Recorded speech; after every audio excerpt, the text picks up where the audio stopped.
और मेरे जवानों, कैसे हैं आप सभी लोग। मैं आपका फिजिक्स गुरु जितिन मित्तल आज एक और लेक्चर आपके साथ लेकर आ रहा हूं। बोर्ड पे कुछ लिखा हुआ है, बहुत सारा लिखा हुआ है। क्या लिखा हुआ है? चैप्टर 6 एनसीईआरटी का एग्जाम्पल नंबर 8। बहुत इंपॉर्टेंट क्वेश्चन, बहुत बार एग्जाम में इस पे बेस्ड क्वेश्चन भी बनते हैं। बच्चे बहुत पूरे साल इस क्वेश्चन को बार बार डाउट में पूछते हैं, तो मैंने सोचा क्यों ना इसको अलग से करा दिया जाए आपको। तो देखिएगा, मैं आज इसको ऐसा कराऊंगा कि आपको इसे बार बार डाउट पूछने की जरूरत नहीं पड़ेगी, और पड़ेगी भी तो मुझे बार बार बताने की जरूरत नहीं पड़ेगी, आप बार बार मेरी वीडियो देखिएगा। तो आइए शुरू करते हैं।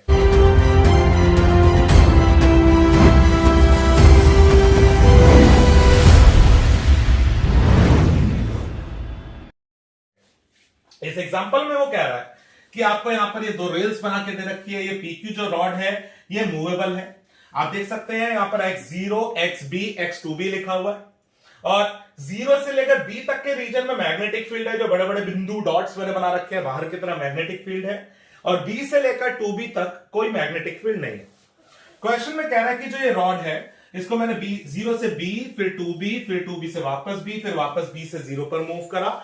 आपको वेरिएशन दिखाना है मैग्नेटिक फ्लक्स का, इंड्यूस्ड ईएमएफ का, फोर्स का और पावर का। कैसे अप्रोच क्या होनी चाहिए इस क्वेश्चन को करने की, बड़े सिंपल तरीके से हम इसको देखते हैं। सबसे पहले मैं सोचता हूं मैग्नेटिक फ्लक्स का फॉर्मूला क्या होता है यार, बी। तो बी है यानी कि be in magnetic field into में एरिया। अब एरिया की अगर मैं बात करूं, लेट्स से जैसे मैं रॉड को अगर मूव करूंगा तो ये जो लेंथ है ये ऑब्वियसली वेरी करने वाली है। तो सपोज इसको एक्स मान लिया, तो मैं एरिया को लिख सकता L into x. Cos theta भी तो होता था सर, थीटा यहाँ 0 डिग्री साफ दिखाई दे रहा है। अगर मैं इस कॉइल को इमेजिन करूंगा, एरिया वेक्टर ये रहा, मैग्नेटिक फील्ड ये रहा, थीटा तो 0 डिग्री है, तो सोचने की जरूरत ही नहीं है, कॉस 0 1 हो जाएगा। This is magnetic flux BLX।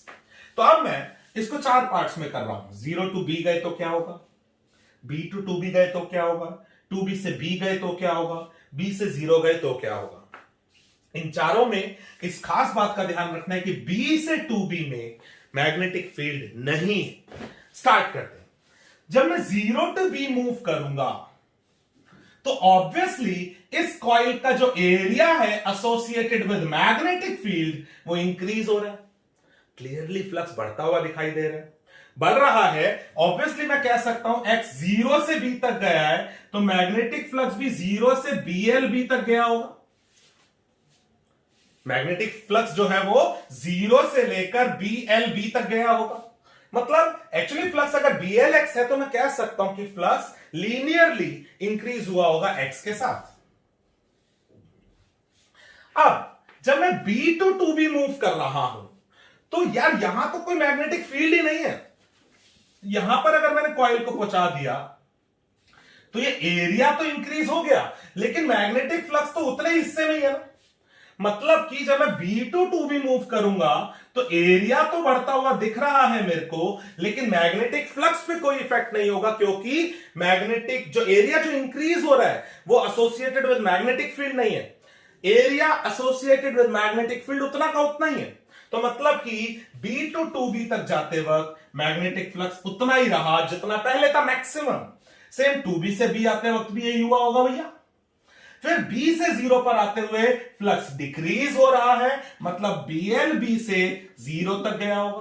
तो देखो ग्राफ में B से 2B में कांस्टेंट दिखा दिया, 2B से B में कांस्टेंट दिखा दिया, फिर B से 0 में फ्लक्स को घटता हुआ दिखा दिया, और maximum value is BLB। Now induced EMF कैसे सोचा भैया? इंड्यूस्ड ईएमएफ का फॉर्मूला इज माइनस d∅dt।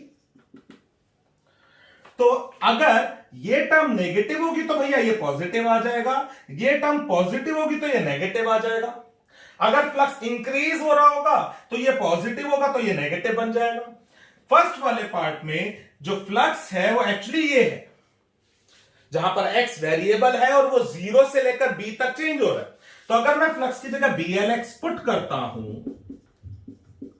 तो it comes out to be minus d/dt। B और L बाहर गया, dx/dt is what? x increase हो रहा है तो प्लस में भी, तो ये आ गया माइनस BLB। सेकेंड पार्ट में अगर सोचू भैया फ्लक्स कांस्टेंट है, चेंज ही नहीं हो रहा है, तो ईएमएफ क्या होगा? 0। Differentiation of constant is 0। या फैराडे का लॉ को सोचो, फ्लक्स चेंज हो रहा होगा किसी कॉइल के थ्रू तो ही ईएमएफ इंड्यूस होगा। जब फ्लक्स चेंज ही नहीं हो रहा तो there is no EMF induce. तो इन दोनों में जीरो आ गया। अगेन नाउ BLB से जीरो हो रहा है, इस बार d∅dt इज नेगेटिव, तो माइनस इंटू माइनस प्लस में आ जाएगा जी सब कुछ सेम। देख लो जी ईएमएफ का वेरिएशन कैसा दिखाया मैंने, माइनस में BLB, जीरो जीरो, प्लस में BLB। फोर्स पे आ जाते हैं। फोर्स के लिए फॉर्मूला क्या सोचू भैया, फोर्स के लिए फॉर्मूला चैप्टर 4 में हम पढ़ चुके हैं, इट्स ILB। आई को मैं लिख सकता हूं E/R। तो जहां जहां E जीरो है वो जब पुट करूंगा तो फोर्स तो जीरो ही आया होगा। जहां पर E मेरे पास माइनस BLB पुट करूंगा तो वो माइनस B²L² V/R बन गया होगा। और जब प्लस पुट करूंगा तो प्लस में B²L² V/R बन गया होगा। दोनों को पुट करता हूं, देखो जीरो से B में नेगेटिव में इतना, फिर जीरो, फिर जीरो, प्लस में इतना आ गया जी फोर्स। पावर को कैसे सोचो जी, पावर का फॉर्मूला मैं डायरेक्ट अप्लाई कर सकता हूं, I²R या V²/R। तो अगर मैं स्क्वायर कर रहा हूं तो चाहे E माइनस में हो चाहे प्लस में हो, दोनों केस में प्लस हो जाएगा। इसको पुट करता हूं तो क्या B²L² V²/R नहीं आ जाएगा? आएगा ना, क्यों नहीं आएगा? तो इसका मतलब जब 0 to B है तो इट्स B²L² V²/R, जब E जीरो है तो भैया zero zero, again B²L² V²/R। देखो जी प्लस में कांस्टेंट, जीरो जीरो, प्लस में कांस्टेंट। आया समझ? पक्का? मस्त से एक फोटो ले लो इसकी, पॉज करो, कॉपी करो।